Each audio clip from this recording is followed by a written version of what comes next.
Episode 52, Our League Podcast. I'm on half of the duo Eds. My co-host, my brother, my brethren, Ethan isn't here today. He's away on a weekend break in Leeds. We got our podcast family in the building today. One half of the Hard Pass Sports Podcast, my brother Terry, all the way from AZ, America. My brother, how you doing? Doing good, man. How you doing? I'm all right, man. I can't complain. We've been trying to set this up for a while now. We've recorded, how many times we've recorded in the past? Is it twice? Yeah, I think twice now. So Yeah, we've been third trying time's to a set charm. it.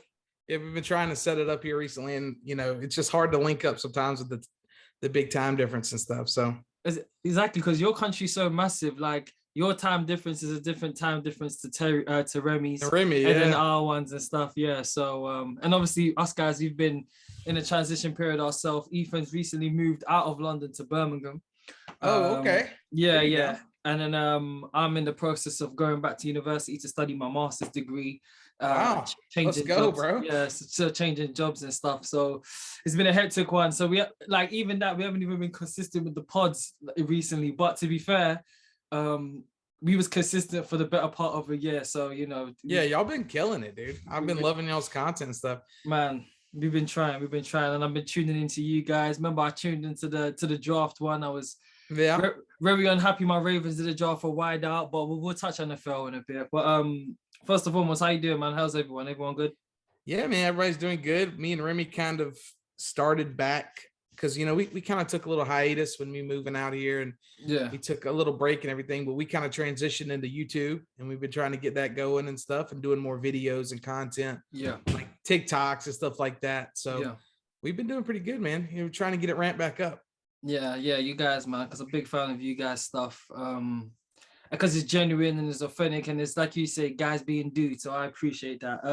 Yeah. So obviously, we're big football fans over here, big American football fans and basketball fans. So there's not much basketball news. I just want to touch on briefly Donovan Mitchell getting traded to the Cavs. Like, what was your initial thoughts on that, and what does that do for the Eastern Conference? Like, is that a needle mover, or is it just a building piece while the other young guys get better? I like Donovan Mitchell.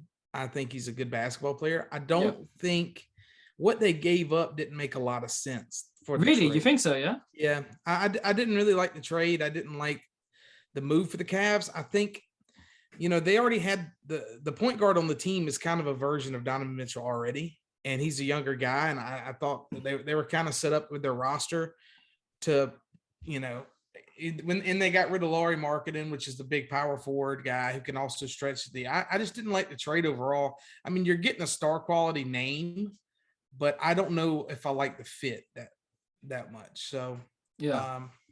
I mean, I think they were a playing team last year. So maybe they're a 6 seed in the East, but nothing crazy. I don't think the trade definitely pushes them to the front of the queue in the Eastern Conference or anything like that. But we'll see. What do you think about the trade? I personally like the trade, to be honest with you, because the Cavs were one of those teams last year that I paid attention to just because they were a young team. Like me and Ethan were big fans of Evan Mobley. Thought he was phenomenal. I'm a big Darius Garland guy, to be honest with you. Sexton was good, but it was kind of a blessing in disguise that he got injured, because like Garland could really like take command. But in the grand scheme of things, also Rubio getting injured as well. Yeah. I think Donovan Mitchell is another guy that can create for others, opposed to like always being Garland, because it was getting a bit predictable. It's kind of like, well, I bet we're going to touch on it, DeJounte Murray going to the Hawks. Yeah. Your offense isn't as predictable anymore because it's not just the ball in Trey's hand. You know what I mean? I kind of think that's been the Mavericks' problem. Again, we'll touch on that. But I like the move. I think it's a guards league. It's a guards league nowadays, and you need to have three. I think if they're missing a wing, like a free guy, maybe Okoro can be that. I don't know.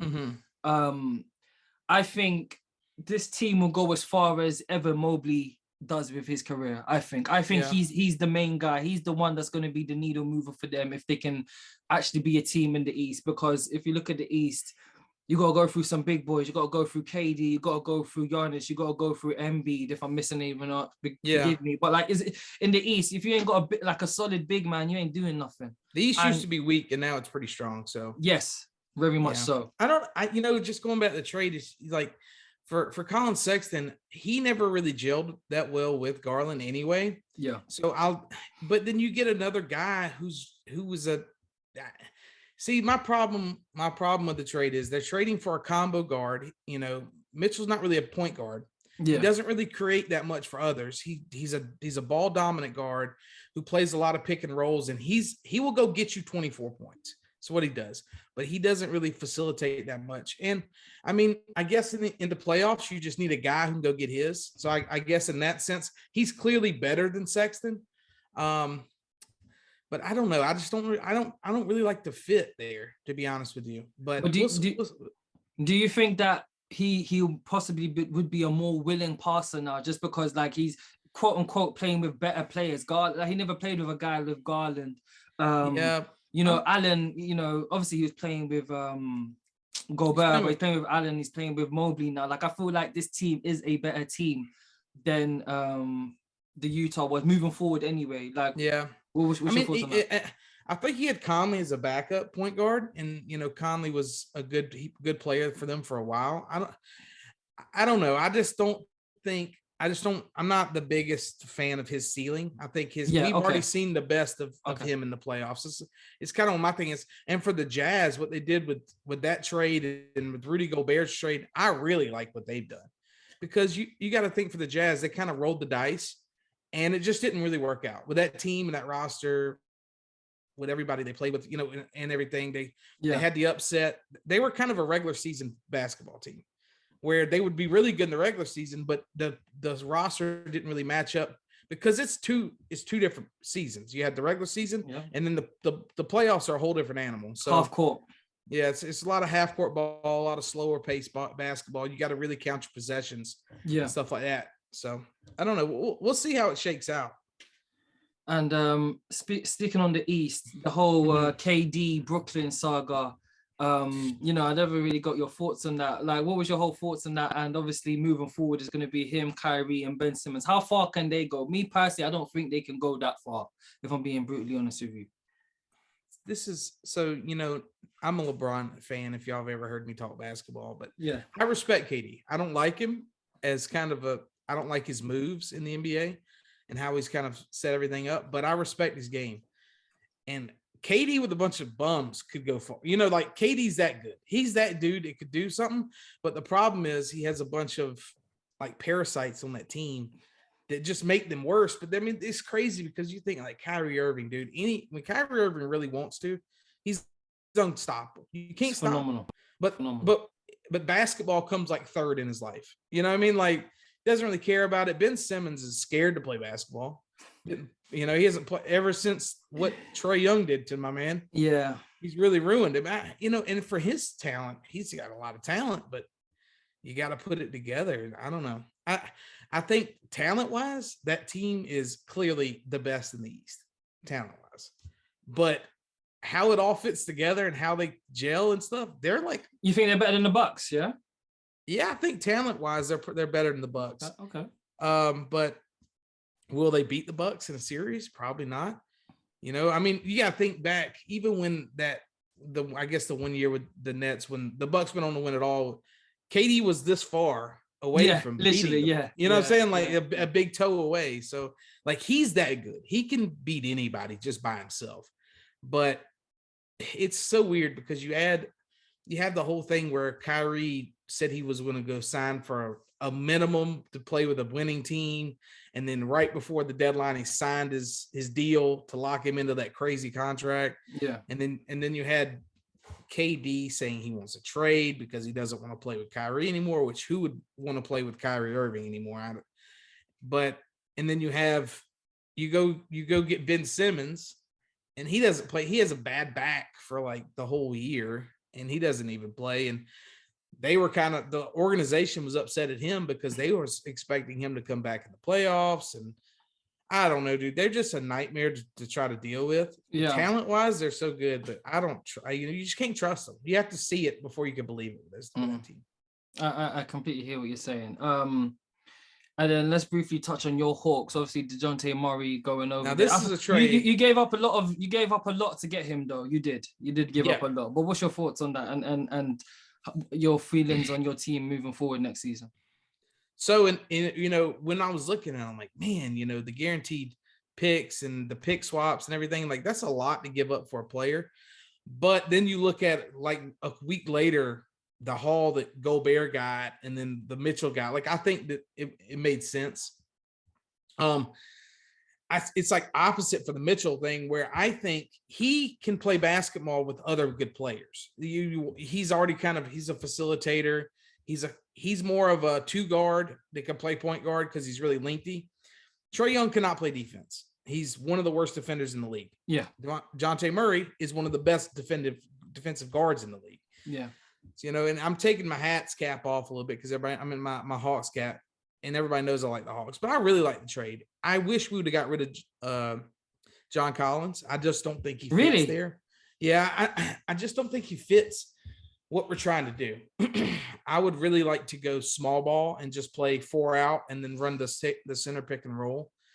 John Collins, he's a guy that's on a massive contract who holds some trade value still.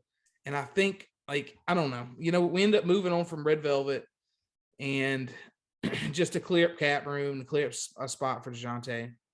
I really had high hopes for him. I like Big O. I think Big O is going to have a really big year this year. You reckon, if he stays healthy, he's really good. And I don't know, dude. It's just weird because John Collins is a person, I have nothing against him. But if an organization tries to shop you for 3 years in a row, something's up. You know what I mean?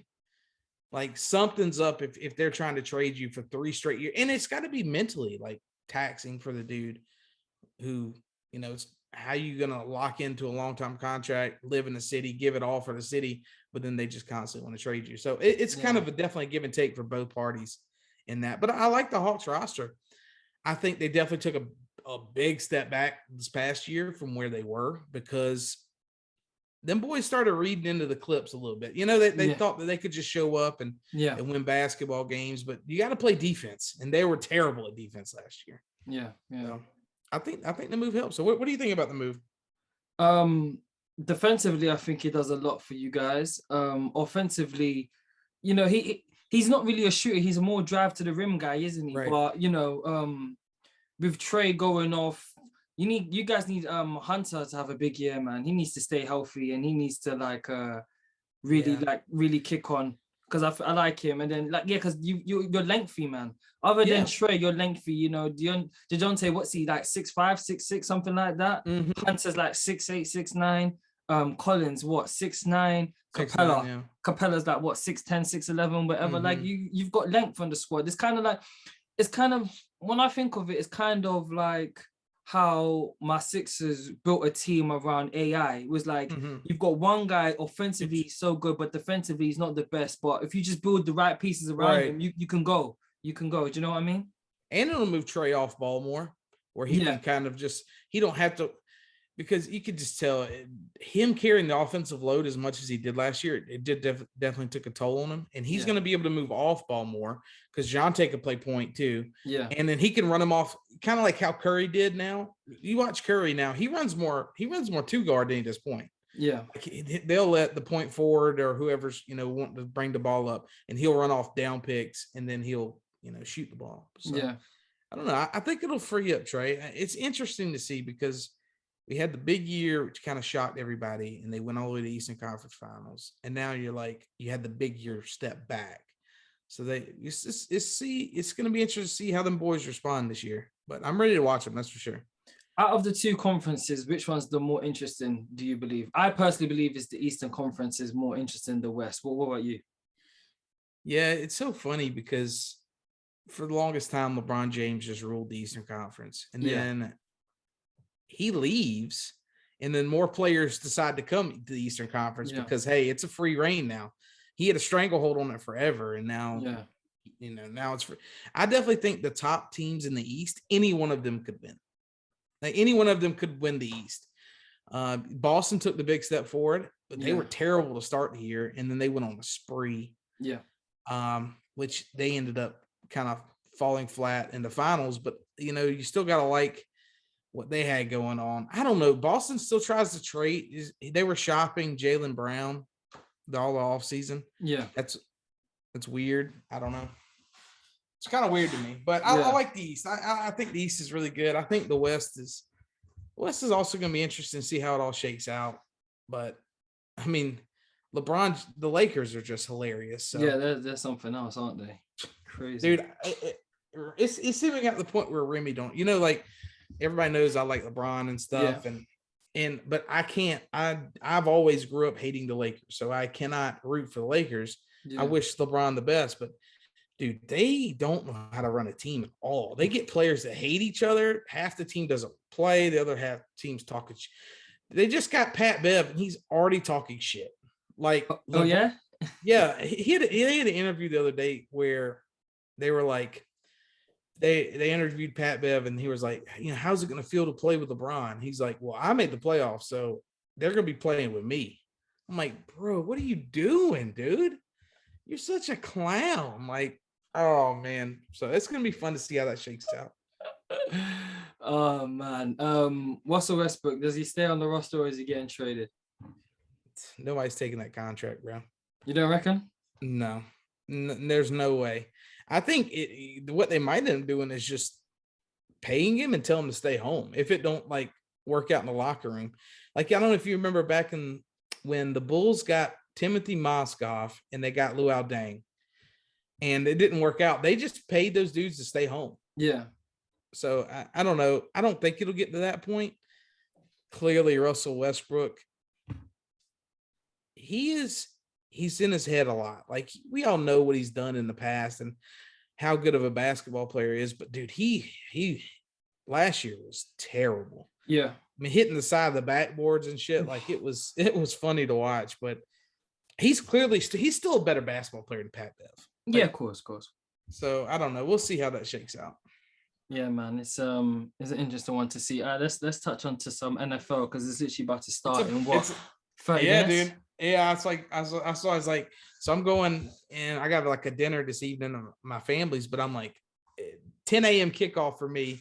So it's in 35 minutes or so as we're recording this. So ready to watch some NFL. I can't wait to watch my Panthers, even though I think they're going to be average at best. So let's talk about your Panthers because it was around this time last year you had us on your pod, me and Ethan, and one of the first questions you asked us as it pertains to NFL is, do you guys think Baker Mayfield's a good quarterback? And me and Ethan both said he's all right. He's middle of the pack. I wouldn't say he's top 10 or whatever. Now he beats out Sam Darnold, who I'm still a fan of. So I'm still a Sam Darnold guy. I still like him. Don't. And you've traded a 5th round pick to get Baker. So now you've got Baker and Sam Darnold. What, the number 1, the number 3 pick of that draft, is it? Yeah. And obviously Baker beat out Sam to get the starting job. He's now your quarterback. What's your thoughts on it, especially after Robbie Anderson said, no, I don't want this guy? Yeah. Well, as a fan of the Panthers, we're in a kind of a limbo situation because we have a lame duck head coach who's fighting like hell to stay in the league. Matt Rule should have been fired last year. Our owners didn't do it because he has a giant buyout clause and they gave him a stupid amount of money. He's not a great head coach. So the problem with it is when you have a lame duck head coach, he's going to make not the best roster moves to try to win football games, like for the long term so I don't know. I think Baker Mayfield's a better quarterback than Sam Darnold. Sam Darnold, he has so much talent, man, but he is such a nutcase in his head. Like he just doesn't trust the pocket. He does. The game's not slow for him, is it? The game hasn't slowed down. And he's more of a guy who, if you watch him when he's sitting there when he's a quarterback, he looks and instead of anticipating what's going on, he's a see it then throw it. He's like Jay Cutler, where he sees the guy open, okay, he's open, then he throws it. NFL, bro, that window's like that. It's gone. That's why he throws so many picks. Yeah. Where if you look at the best quarterbacks, they analyze what's going on. They see how the defense is playing. They know that, hey, if I look here, I'm going to bring the safety down and then this guy's going to come open and I'm already throwing it. Like, that's how you got to play the game to be really successful. Yeah. Do I think Baker's that? I think he's a little bit more than Sam Darnold is, but Baker also doesn't have he's a smaller set guy and he doesn't have the big arm, but he's more accurate. I think he's more accurate. So we'll see. I mean, the NFL is so strange and so exciting, and the NFC is going to be down this year. So if the Panthers could win maybe 9, they might sneak in the playoffs as a wild card, because the NFC is so much shittier than the AFC. The AFC is stupid loaded. Yeah. I mean, you have, dude, there's going to be teams that maybe win 10 or 11 ball games that miss out on the playoffs. Yep, 100%. Yeah. So I don't know. We'll see how it shakes out. It's funny because you have the Browns, who hasn't won a football game week 1 in 18 week ones in a row or something. And then you have the revenge game of, I didn't like how the Browns handled the whole Baker Mayfield. I mean, clearly the Browns could use him right now. Yeah. For what happened with Watson and his, I mean, that's a whole nother story for a whole nother day, but yeah. but we'll see how it shakes out. I think the Panthers will win today, but it's going to be tight because the Browns have really good defense. So, but you guys' offense is ready and primed. You got Robbie Anderson, you got DJ Moore, you got McCaffrey if he stays healthy. Those 3 guys are enough, I personally think. Yeah, man. So it'll be interesting to see. And hopefully with Baker, you just hope that he just keeps his temperament, because he is a wear your heart on your sleeve kind of guy, isn't he? Yeah. So it is one of those ones where if he just remains cool. If Christian McCaffrey can remain healthy, that's a playoff football team. If you remember last year when everybody was kind of like, oh my God, look at Sam Darnold doing his thing. It was because of McCaffrey was healthy. Yeah. McCaffrey is the whole offense. He can make any quarterback look good. Yeah. But if the problem with him is he hasn't played a whole year of football in 2 years, 3 years in a row now. So we shall see. And speaking on teams, sorry, mom just texted me. What do you think of this? Obviously, our friend Remy isn't here right now, but the Dolphins, they made some moves. They're about to go play the Patriots. Tua, the people are still questioning him. They got Tyreek. Waddle's got another year in the offense. Mm-hmm. I like Waddle. I like Waddle as well. What do you think of them? I think the biggest thing for that offense is they got a really good left tackle in Armstrong. It's a make or break year for Tua, and I like Tua. I think he's really accurate. I mean, he's one of the best college football players I've ever seen in my life. I think he can do it. Now he's got to go do it. So this is the year. He gets a lot of criticism because people on Twitter are like tribal. They love to just hop on something and beat it in the ground. But this is a big game for the Dolphins because the Patriots are not as good as the Dolphins. The roster is not as good as the Dolphins. But over the years, the Patriots have been far superior over the Dolphins, so it's a big mental game for them. And like I said, dude, the AFC is so good that even you win 10 football games might not be enough. And we saw Thursday how good the Bills are. So Dolphins are going to be a wild card team at best in their division. So, I personally like the roster. I like what they've done. I like the skill position guys, and I believe in Tua. So I think that they're going to be good. Now, how good? We'll see. Sticking with the AFC North, my division. It's stacked. It's stacked. Obviously, Watson's missing 11 games this year, but then you got Joey Burrow, you got my guy Lamar, and then you got Pickett or Trubisky, whoever's going to be starting. I'm not too sure. Touching on Lamar, the contract situation. Obviously, the rumors are saying that he wants the Deshaun Watson deal, the fully guaranteed. There's so many rumors going on about it, and obviously he set up a deadline of the game 1 and it hasn't happened. What happens with him now then? So news coming out right now is he turned down a $250 million extension, but I think the problem with that extension was he wanted more guarantees. And if you're a running quarterback, you want your contract guaranteed. Yeah, you know what I mean. And the Cleveland Browns have royally screwed up the QB market, because what they did was give that dude all that guaranteed money, and who knew what was going to happen with his future. Man didn't play football in 2 years on top of that, on top of his legal issues. And my problem with the Ravens is you built your whole damn roster around this guy. You got to do what you got to do. You have to keep him. You have to keep him. No, before, I just don't want to interrupt you, but I'm a Ravens fan because of Lamar Jackson. Right. There's so many young generation kids that are fans because of Lamar Jackson. He is, like you said, they put our own. Another guy can't come in and do what he does with our players. They just can't, right? At all. If they let him go, because they could, he's got this 5-year option, and he's got franchise tag, whatever. Yeah. If they let that man go, there's gonna be uproar in Baltimore. And not just in Baltimore, in the media as well. We're talking about a league MVP, man. Yeah. This he's not even 30 years old yet. He's so that, and he's getting better with his throwing. He is getting better. But no receivers want to come over there. I don't know if it's, you could tell me more if it's not a free agent destination or stuff. Maybe we have to trade for guys. I'm not too sure. Yeah. But, we've got big Mark Andrews in the middle of the field making big plays. My thoughts is this, and I'm not just saying this for a hot take. I've said this before, as it pertains to the Sixers, yeah. If they was to trade Joel Embiid in his prime, I'll stop supporting them until they get right again. I'll say the same with the Baltimore Ravens. If they let that man go, 8. If they let 8 go, I won't. I'll stop supporting them until they become serious again. That's just my thoughts.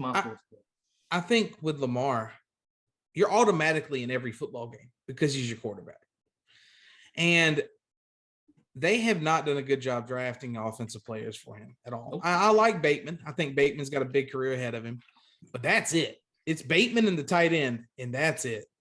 So you look at Lamar, and who's been his running backs over the past couple of years? A bunch of third stringers, they've had a lot of injuries and stuff. So he's the guy. He's your quarterback. He's your leader. He's also your number one running back. Yep. So if he doesn't have that, the craziest thing is they loaded up on the offensive line to be a run-heavy, play action, play good defense football team. Lamar Jackson's the only one that can win with that roster in the NFL right now. I don't care who you are. You put any other other quarterback that might be in Lamar's tier. No one can win with that roster how it's set up.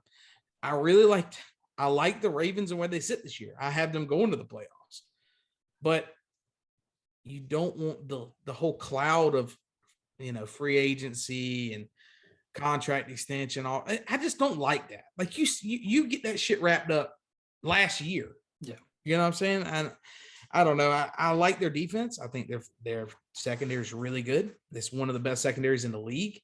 I like their front seven has to pick it up. But I like the team. I think the team can be good. But man, oh man, if you don't have him on that roster, they win like 4 football games. Yeah. So I don't know. That to me, that's worth. In the NFL, we've seen it. How many Sam Darnold 3rd pick, Baker Mayfield number 1 overall pick? Just all and they're okay football players. You just can't go find a quarterback and pluck him off a tree. You can't find a Lamar Jackson. Nowhere in the world. No, he's literally one of one. Like you said, I can find a Baker. I can find a Sam Darnold. Yeah. I can find a Ryan Tannehill. Right. I can't find a Lamar Jackson, so they need to keep him. All right, cool. Let's go over to the West Coast. The Rams played the Bills and they got golly-whopped. Like Josh Allen, a lot of people have picked him as the MVP. I saw you say on Twitter you think the Bills are somewhat overrated. Is that correct? Am I correct in saying that? So I'm a Bills fan as well. I like the Panthers, and my dad's a Bills fan, so therefore I'm a Bills fan. Yeah. They only won 11 football games last year. Now, for them to take that next step, they have to win. They what a football game in the playoffs against the Chiefs. And how that turned out was crazy, and they should have won that game. But for the whole nation is picking them to win the Super Bowl, and for me, that's just too far. I think we got to pump I think they're probably the best team, one of the 2-3 top best teams in the AFC. Yeah, but the whole country picking them to win the Super Bowl is just a little strange to me. Really, Josh Allen's my favorite football player in the NFL. He's phenomenal, man. He makes the game look easy. He makes NFL look inadequate. It's just he's got a giant arm. He's competitive. He fights for everything. Now, that roster, massive. You look at that roster, they don't have a good run game. Josh Allen is also their run game, so a lot relies on that. I think their defense played out of their minds against the Rams. I think, the Rams have some issues. Matt Stafford didn't look himself with his elbow, but I mean, going on the road and dude, they could have won that game 49-10. Like they had those turnovers when they were driving. They absolutely dominated the world champs. So that's putting the gauntlet down and going, hey, we're here. We're going to be good. We're going to be great. And like I said, you got to be great in that division because you have the Chargers, you have the Chiefs. You have so many great teams. You look at your division, you have, with the Bengals and the Ravens, and then you have the Dolphins. Like, I think this division is just utterly insane. And it's because of the quarterback play. Yeah. The quarterback play is night and day in divisions. Yeah. You have amazing quarterback depth in the AFC, in the NFC. And like one of the teams is like San Fran. Everybody likes San Fran. That Trey Lance is a giant unknown. But that roster could, all you got to do is kind of game manage a little bit. So I don't know. I'm ready for the NFL, as you can tell. I'm excited for it. I'm so excited.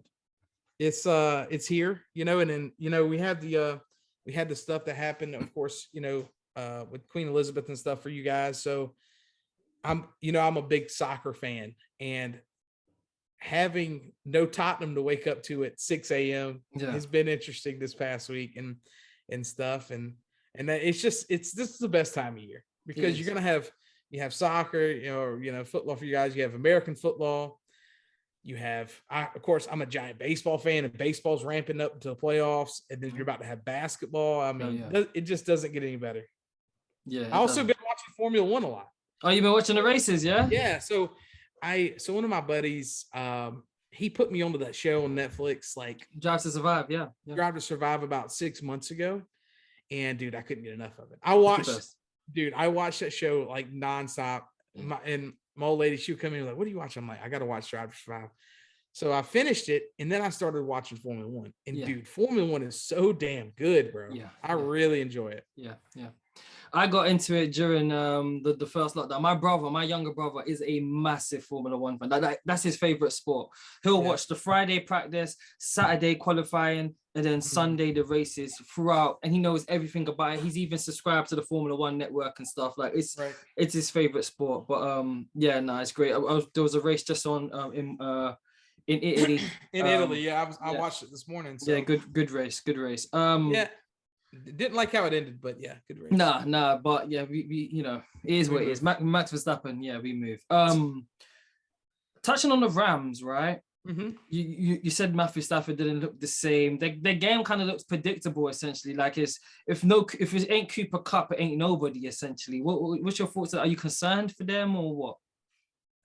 Like I said, man, I think the NFC is just it's going to be down that I think that they're going to be okay. I will say Matt Stafford didn't have that zip on that football that he normally does. And I think it's just going to be a build-up because, he had the offseason elbow injury where he had like parts in his elbow or whatever, loose, whatever they call it. Yeah. But I think he's got to ramp it back up. Yeah. I think they had a little bit of a Super Bowl hangover. It's hard to get that fire in your belly after you just won it all. Yeah, it is. So I picked them in one of my things to go back to the Super Bowl. I picked them to play the Chargers in the Super Bowl on our pod. So I think the Chargers are going to have a great year. But back on the Rams, I think, you had one of those days where Jalen Ramsey was getting burnt left and right. Oh, he was getting toasted. He's clearly a good cornerback. He'll figure that out. Aaron Donald, he'll dominate. They'll figure the run game out. I will say it is kind of alarming how bad that they use a number 2 wide receiver because Allen Robinson is a dude. He's a stud. So they no longer can say, well, we don't have a number 2. No, you got one. You got to figure out how to use it. Yeah. What about the Chiefs? What are you thinking about them? Obviously, they lost Tyreek. Big loss. But then they drafted that guy from Arkansas who they said is basically Tyreek 2.0. And I hate comparing players to the top guys. I don't mind comparison. But no, that's like, we have this joke over here in the UK. Every black striker from France is linked to the move to the Premier League. They say he's the next Thierry Henry. Like, what are you doing? Stop it. Do you know what I mean? It was kind of like, Jordan Love got drafted. Oh, he's the next Patrick Mahomes. Oh, really? He's the next Patrick Mahomes. Like, just say it's because he's light skinned. It's okay. It's not racist. We'll do it. It's fine. Yeah. And obviously they said this guy is a speed demon. What do you think of the Chiefs?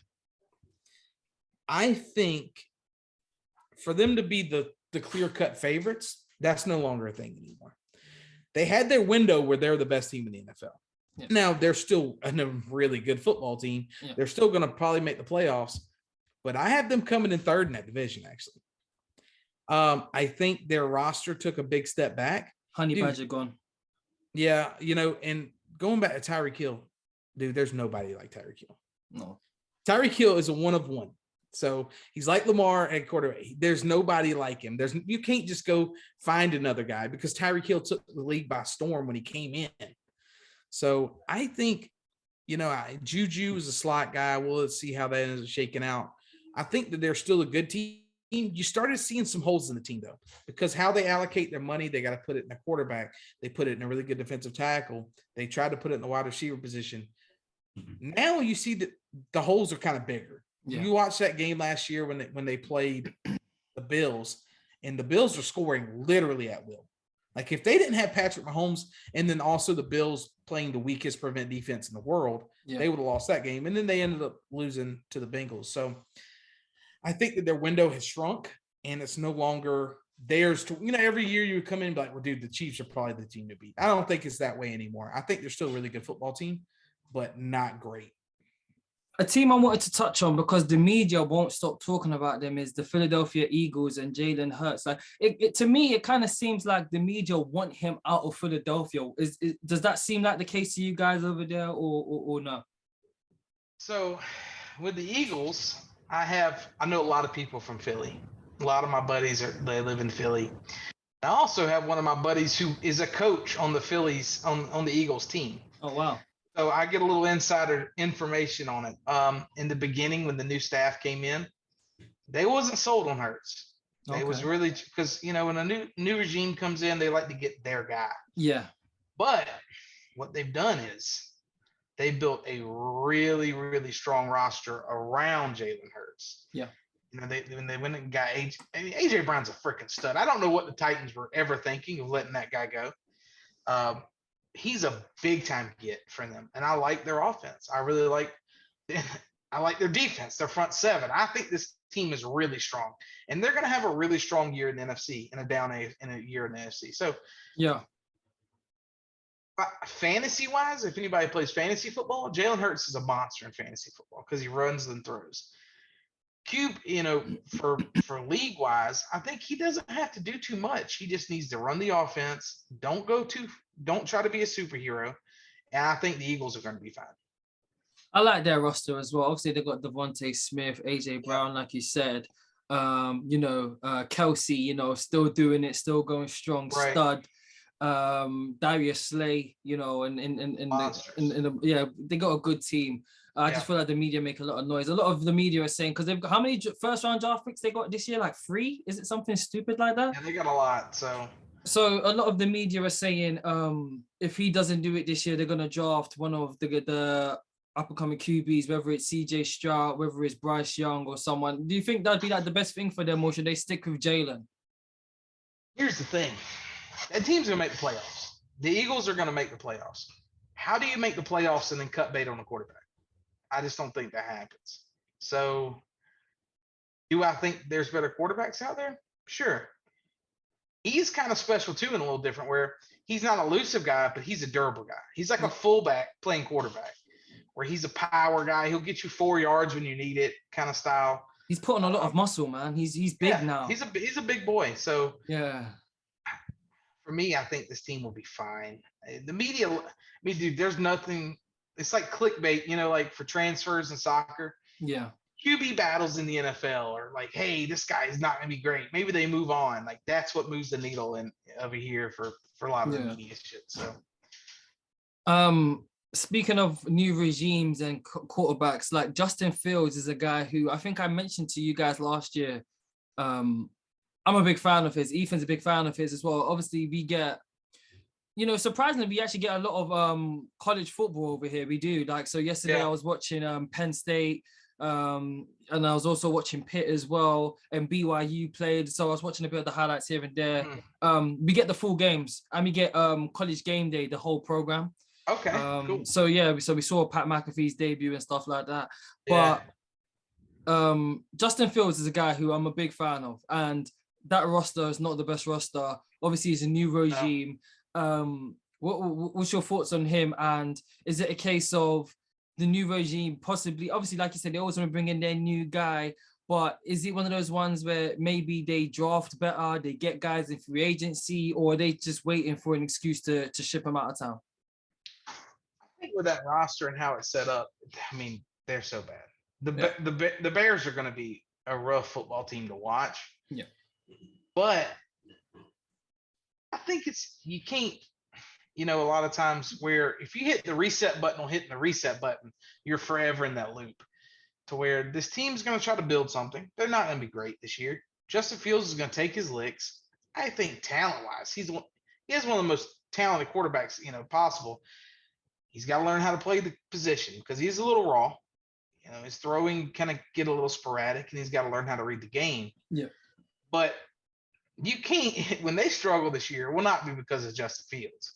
It will be because of they have no wide receivers on that football team. Their defenses got holes left and right. So their offensive line is not great. I think it's going to be a long year for him personally, but next year he's going to have to be the guy of the organization. I think the new regime will come in and probably look at him and go, okay, maybe we try to do something different. Maybe we try to do some little college reads and zone reads and try to make the game come easier to him because he has what a lot of people don't have, and that's freakishly athletic ability. So yeah. We'll and let's speak about the place where you're at, the Cardinals. Kyler Murray got the new deal. Hopkins is missing some games. Is AJ Green still on the roster? Is he still on the roster? He's their guy now because Christian Kirk went to the Jaguars. A lot of money. Wow, didn't he reset the wide receiver market? I swear he did. Yeah. Christian Kirk, the fourth wide receiver on the Cardinals. Like, what are the Jacksonville Jaguars doing? But everybody out here is in Arizona. A lot of people don't grow up out here. They move out here. Yeah. So it's the most bandwagon ass state you possibly could think of, where they only like the Cardinals when they're good. They only like the Diamondbacks when they're good. They don't give a shit about the hockey team. It's just the people out here, they don't like college football, and they have Arizona State right here. Yeah. It is weird because I, grew up and I'm such a fan of everything where these people, they're like fair weather as they come. But right now, the Cardinals are going to be good. They're going to make a solid run at making the playoffs. They're going to have to because it's a make or break year for the coach. If the coach don't do anything this year, he'll probably get Kingsbury. If he don't put it together this year, they're probably going to move on from him. But Kyler Murray is the biggest little baby in the world. I have him in fantasy. I like watching him play football because he can do special things. But he reads his own press clippings a little too much. And last year, he struggled in the playoffs, and he put the blame on his teammates. And if you're a quarterback leading the organization, making the most money, you cannot do that, man. You have to take ownership of your mistakes. And he's just he has a bunch of yes men around him, and he's had his whole entire life. He's literally the greatest quarterback to ever come out of Texas, statistically, which is insane. Texas has the most quarterbacks ever, like 5-star guys.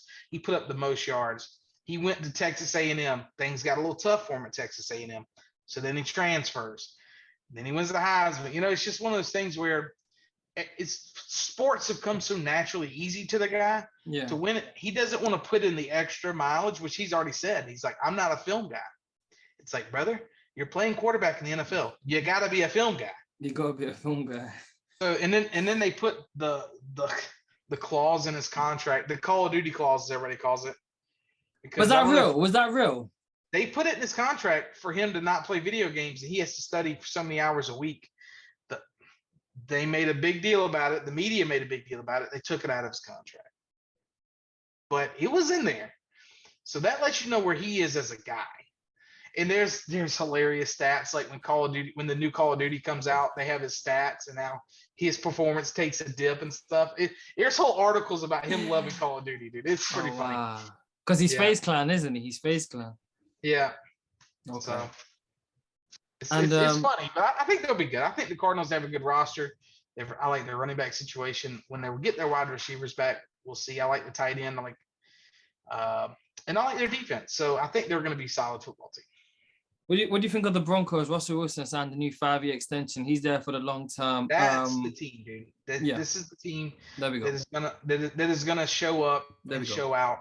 I think the Broncos have a really good they're in a really good situation. I picked the Chargers to go to the Super Bowl. I also think the Chargers finished second in that division behind the Broncos. I think the Broncos win that division. I think that roster was ready to explode. Yeah. I like their running back. I love their skill position guys. They didn't have anybody to throw them the football, but the thing with this team is their defense is nasty. And it was nasty when they had no quarterbacks. So now I love Russell Wilson. I think he's an amazing football player. He brings up that floor of that team. Like I said, they go from being a 7-8 win football team to 13 wins and winning that league. So I'm excited to watch the Broncos. You know, they play Monday night at Seattle, which is, I mean, NFL loves doing this shit, right? They love it. They eat it up. So what do you think about the Broncos? I like the Broncos. Again, me and Ethan have spoken about it at length before. We like Russell Wilson. Think he's a good QB. I love the whole "let's ride." I love that as well. Yeah. That's brilliant. Let's ride. And I think he's good, man. The O-line seems like it's a better O-line than he had at Seattle, so he doesn't have to evade the pocket as much. He can stay in the pocket. But also, that being said, that's part of his game, isn't it? He's a bit of a scrambler. Right. Jerry Jeudy, speed demon. So I like that. And then, like you said, the defense as well. You know, they're ready to go, like you say. Good market. And if he can win there as well, I think it solidifies. I think he's already a Hall of Famer, but I think it solidifies his name up there with the top guys. What's your thoughts? Yeah, I think people forget how good he is. I think, you know, we had the Seattle debacle where they were trying to trade him apparently multiple times, and that you could just clearly see that their window was 10 years ago, and that roster is just slowly declining ever since. And he would still somehow make them like a decent football team, and they had no offensive line. Their run game was so sporadic. Their defense was literal laughing stock. But he would still make them win football games, and I think people are going to remember how good he is this year. You're like, oh, okay, yeah. This dude, he was the real deal. He went to multiple Super Bowls. He's clearly a Hall of Famer. And it's what makes him elite is his preparation. Like where I said, we talked about Kyler Murray don't want to put in the work. He puts in a lot of work in the preparation. And it's also how easy the game, because he's not a tall guy, but he's got a pretty good arm. But it's how easy the game looks to him. You know, when he's sitting there reading the defenses, and he has probably the prettiest deep ball in the world. You know, he made Tyler Lockett one of the best wide receivers in the league for a really long time. And Tyler Lockett doesn't do nothing special, but he just runs really just deep threat, you know? So I'm excited to watch the Broncos. I think they're going to be a really good football team this year. Before we finish on NFL, let's touch on a bit of Prem. But like, who's your dark horses for the season? Like, who do you think the two teams are going to the Super Bowl? So I had the Chargers. I think the Chargers their roster is insane, and I think Justin Herbert, man, we're talking about a baller. You're talking about dude's got a dog in him. Their offensive line was the problem. Now it's a strength. They really addressed that. Slater's a monster tackle, who's one of the best tackles in the league. They got really good skill position guys. They have really good running backs. Their defense is crazy. Their secondary is crazy. I really like the Chargers. And then I also picked the Rams to bounce back. I think that they'll find their form. That roster is just too good. I think the Rams roster in the NFC is far too good. They've done it. I would say that a team in the NFC would be, you know, we got to see how Trey Lance does, but that San Fran roster is really good. I really like San Fran this year in the NFC, and also like the Eagles. I think the Eagles. I think they can put it together, and I think the Eagles roster. I wouldn't be surprised to see them in the Super Bowl either. So, Do you like? Obviously, they signed Jimmy back, to remain on the team opposed to trading him. How like if Trey struggles like the first 6 games or whatever, but mathematically they can still make the playoffs? Do you think Kyle Shanahan just says, you know what, Jimmy, get back in there, or does he have to say no? Trey has to go through his growing pains and he plays the entire season as a starter. See, this is where I didn't really like re-signing Jimmy comes into effect. I get it from a football standpoint. You want a good backup, and he's a great backup. Yeah. But what you just did was put the target squarely on a young quarterback's back. Yeah. And this is not a team that can go, hey man, ho hum, we're gonna figure this out. Good luck, and if you have growing pains, we'll just figure it out. Because this roster is built to go to the Super Bowl. This roster is built right now. So you can't have two things. You can't have, hey, we're going to figure it out with a rookie quarterback, but then we have a roster that's good enough to go to the Super Bowl. So, and then also, if you go with Jimmy, you pull Trey, what does that do to his confidence in the future? Yeah. They're in a really touchy situation. Like I said, I really like the roster. I watched Trey a lot last year. He is super athletic, but super raw. Yeah. His footwork is not great. Now, if he went out and addressed that in the offseason, we will see. I think he has a big arm. He could be great. But guess what? I've seen a lot of great athletic quarterbacks with big arms not be great as well. So yeah, we'll see how that shakes out. Yeah, I hear it completely. All right, cool. Let's touch on a bit of Premier League footy. Got to. Obviously, we're brothers, we're brethren, we're guys, we're dudes. But from a footballing standpoint, we're not friends. Right. You are a Tottenham Hotspur fan. I'm an Arsenal fan. Your team made significant moves in the offseason. My team made significant moves in the offseason. You guys acquired Richarlison, which I think it's a great move for the team. Richarlison, personally, if I was him, I would have went to somewhere else just because Premier League-wise, World Cup year and Premier League-wise, I'm not going to be the starter now. He played phenomenal in the Champions League the other day. But from a standpoint, unless the team has said to him, again, you pay more attention to Spurs news than I do. Unless the team has said to him, hey, Harry's probably gone in a couple of years anyway, you're going to be our main guy. Kulusevski, I love Kulusevski. I'm just going to come out and say, he's a baller. Baller. I like him.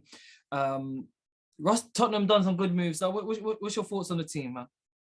So Tottenham they went out and addressed some depth issues and stuff like that in the offseason. I thought they had a solid window. They went out and got Linglet, which he looked good the other night, and he's had two good games in a row. But we all remember his days at Barca where he was just a flat out bum there at the end. Yeah. And when Ben Davies, he's 6 out of 10 Ben is what they call him. But I just don't think, like, how can you not really go out and try to address that and get somebody for the future? Which there's rumblings on the ITKs and all that we're actually Bastoni's not re-signing his deal and we're probably going to get him next year. Who? Bastoni from Inter. Oh, okay. Yeah, so I think he's going to be the long-time target there. We tried to get him this year. Inter's in financial turmoil, but they ended up holding on to other guys. But for Tottenham's sake, it's not pretty. So if you like watching pretty soccer or football, it's not for you. But Antonio Conte has built in a grit into this team that they didn't have.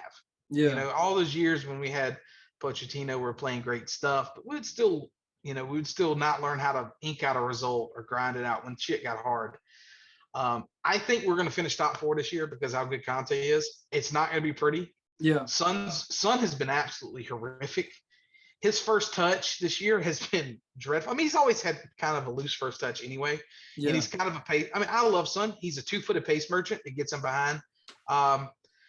But he's got a little pressure now because I think naturally Richarlison plays best on the left, cutting in on the right. Cutting in, yeah. Yeah, and we're trying to get Son to score that goal. I think he'll come through and be okay at the end of the day. I like Tottenham. I think we have as good a chance to win something. I just want to, dude.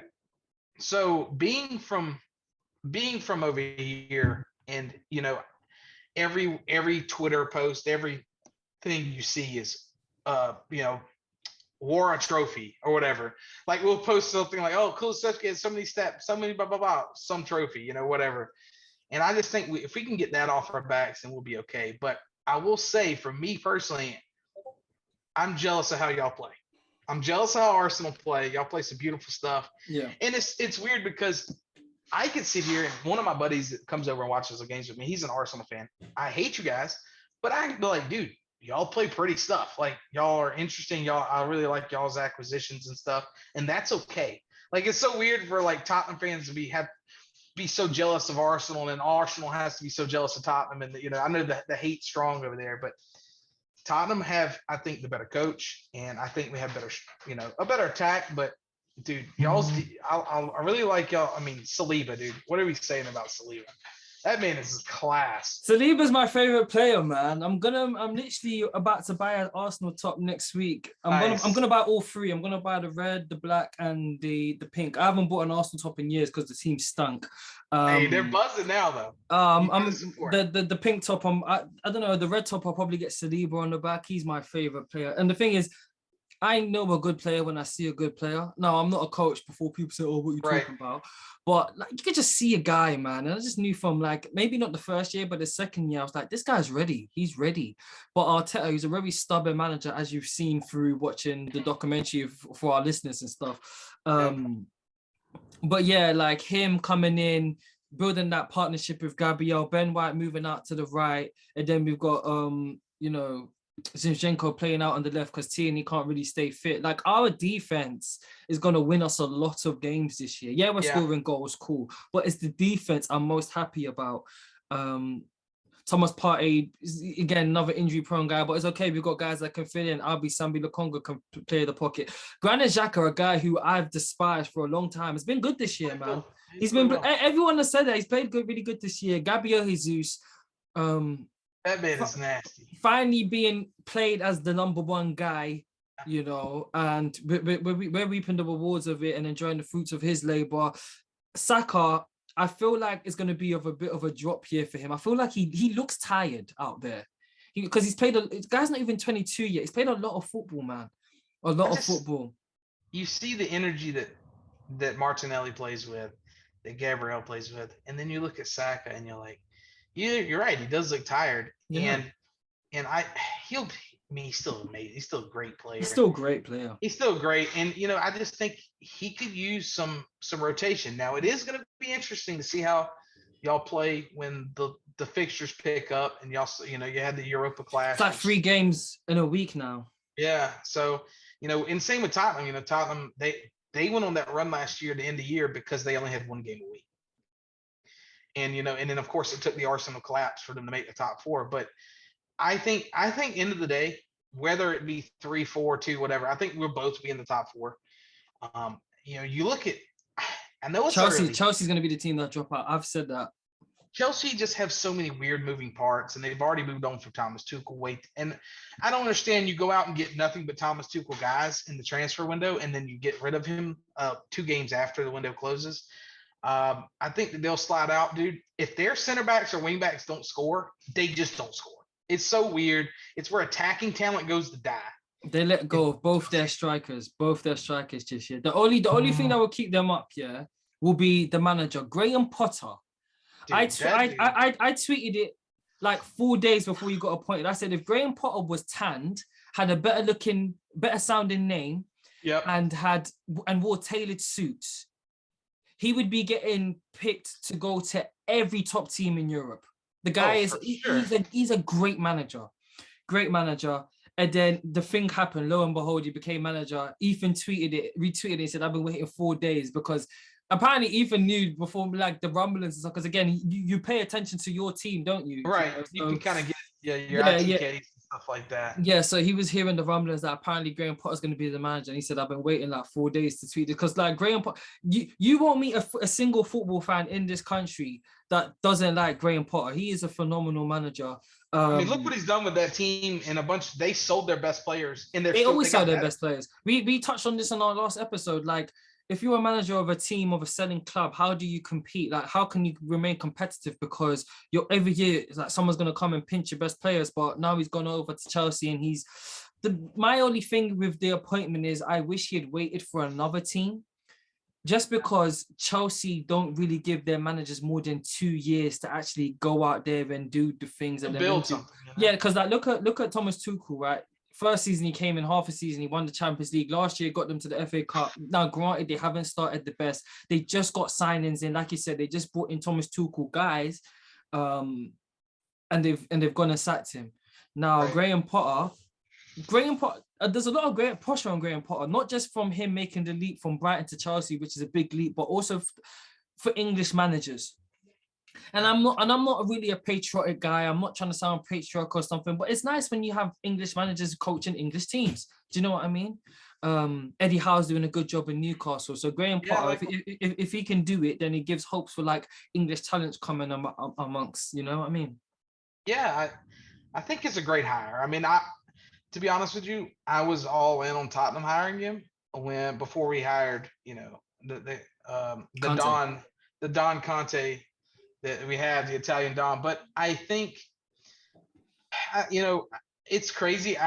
Conte's still on the last year of his deal at Tottenham, and he hasn't re-signed. I think that's on purpose because he's like, hey, I can walk at any minute if y'all don't back me. And that's just who he is. So, but, for Graham Potter, I think he's an amazing coach. Now, will he sink or swim in Chelsea? Because Chelsea's a whole different beast. Yeah. We will see. I think they take a step back, and you also look at Liverpool, dude. They just look beat. Like you watch Liverpool play games, they just look tired, dude. They're like, bro, we've been doing this shit for like 8 years now. We're beat. And with their pressing and stuff. Sorry to interrupt you. Earlier, I said I think Chelsea will drop out. No, it's definitely Liverpool. I think Liverpool's going to be the team. Let me replace those two teams. I think Liverpool's going to be the team that drop out. Go on, continue. Because that's what I was thinking. I was like, maybe Chelsea do end up squeaking in because of how good he is, how good a Potter is as a coach. And you just watch Liverpool and how they play, and nobody wants to play D. And Van Dijk now thinks he's just the greatest player in the world, so he doesn't have to play. And then you have the worst defensive right back in the game. I don't know. And like I said, they just look tired. Like, do you know what it is, bro? They miss Sadio Mane more than they believe they would have. And everyone over here was saying it. Don't let Mane go. Mane is the best player, was on the best player on the team. He's better than Mohamed Salah, 100%. Like, he may not score as many goals, but defensively, he puts in a shift. Like, he's a workhorse, man. He's up and down the flank. And we was all surprised when they let him go. And over he's Bayern Munich. So, like, and now he's bagging, he's banging at Bayern Munich, so. Yeah, he's doing his thing as everyone knew he would, because he's a phenomenal player. Like, and I kind of think, like you're saying, like the media maybe got a bit too much to the Liverpool guys' heads, where they're thinking, oh, we can just plug and play anyone. Yeah, Luis Diaz can do the Mane job. Offensively, maybe, but defensively, I don't think he can. Mac Jones has made a nice throw. Yeah, I'm trying to log into my DirecTV account as we speak. So. But yeah, I would love, I know you probably want to go watch some football and stuff. I would love to come on and talk a lot of Premier League. I don't get to do it as much because, Remy just doesn't follow it. I follow it more than anything. Yeah. So like, people like, because I talk to people all the time, and when I hear somebody talk soccer, y'all's football, I just immediately just want to go off because I love it, and I really attached myself to it over the past 5 years, and I follow it just like the NFL or the NBA and stuff like that. So I'm interested. My brother, he's a big Leicester fan. Oh, really? They might be going down. So they're in turmoil right now. We are talking about maybe coming out, and we're gonna do like maybe a 2-week stay. Really? When's this? So we haven't really set it up yet. We were thinking around my birthday, but that's already about to come and go. So we're going to try to do it this year because we want to go to one Leicester game. Yeah. And then we also want to go to the Tottenham game. Yeah. So whenever we do it, I'll let you know, because we'll have to meet up and get some beers and watch some football. 100%, man. Let me know. Because obviously London is big, but it's small. So like for me to get to, I mean, I wouldn't go to Tottenham to watch it just because of the Arsenal, but like we can meet up anywhere and watch a game really. And And Leicester, I'm familiar with. Me and Ethan, we met in Leicester. We went to university in Leicester, so Okay. you know that's our second home. Yeah, man, it's been great having you on, my brother, and I really appreciate it. Because like you were saying, how you get excited when you hear guys talking Premier League. That's how my ears go up like a dog when I hear people talk NFL, NBA, because I don't really get to converse as much as I want to with people over here, because not much people watch it. So that's why, you know, having Ethan on the pod is a blessing. And most of my content in terms of sports content that I take in is not Premier League stuff. It's actually NBA and NFL. Contrary to what a lot of people think, because the football stuff, I know it. You know what I mean? Not to say like I'm the best or anything, but I know I've been watching it my whole life. I know it. I want to know more about what's a pen down, what's a this, what's a that, what's a slot, what's a fade, what's a curl. Like I want to know all this type of stuff. And yeah, man, it's intriguing to see. So yeah, we definitely got to have you on more, man, and we will talk long at depth.